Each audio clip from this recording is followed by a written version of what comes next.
En fait, ouais, l'idée, ce serait de... Mais c'est pas une question qui est spécifique à la Nouvelle-Calédonie pour le coup.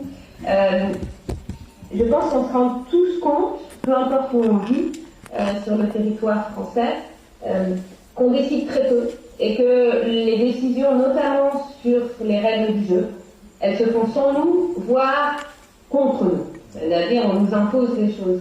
Donc l'idée, la vision qu'on porte, c'est vraiment de reprendre le pouvoir, ce qui nous appartient, c'est-à-dire dans un système qui fonctionne, normalement, nous, citoyens, on devrait décider des règles par lesquelles on prend des décisions ensemble.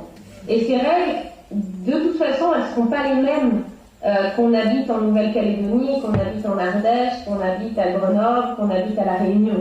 Donc vraiment, l'idée, ce serait, en donnant ce qu'on essaye de dire, c'est que c'est un petit outil qui existe déjà, dont on connaît les effets, qu'on peut mettre en place même si on n'obtient pas l'indépendance des territoires en France, tels qu'ils soient, hein, des régions et des départements, et de la Nouvelle-Calédonie en particulier.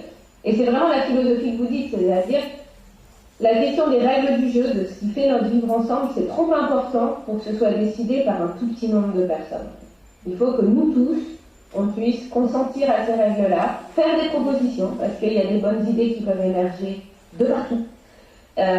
Et ça, c'est la vision un peu que nous, enfin en tout cas, moi, c'est la façon dont je vois ce qu'est une démocratie, quoi. C'est un système où les citoyens ont le pouvoir de décider des règles par lesquelles nous vivons ensemble.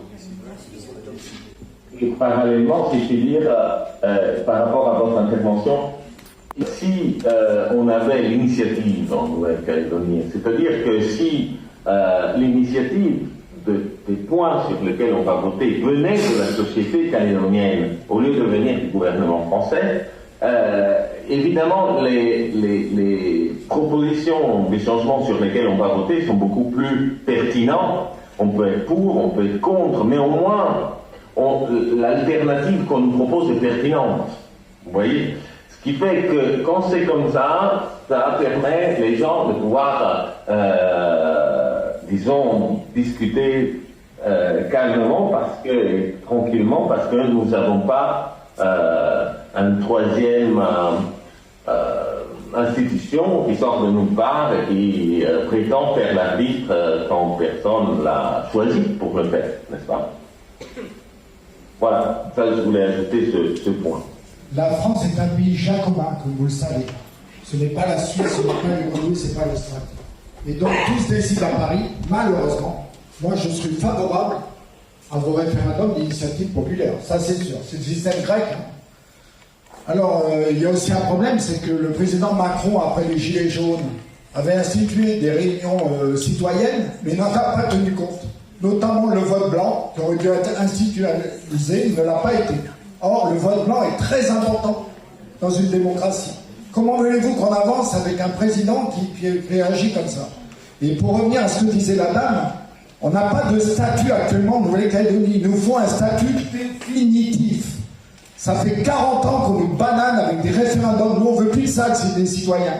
On veut une solution définitive, que le peuple décide de ce qu'il veut. Merci. Sinon, c'est très intéressant ce que vous proposez.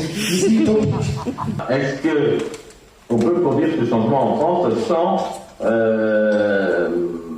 penser que la France ne doit plus être un système jacobin, donc il faut changer toute la Constitution, toute la loi, etc., qui serait effectivement utopique. Là,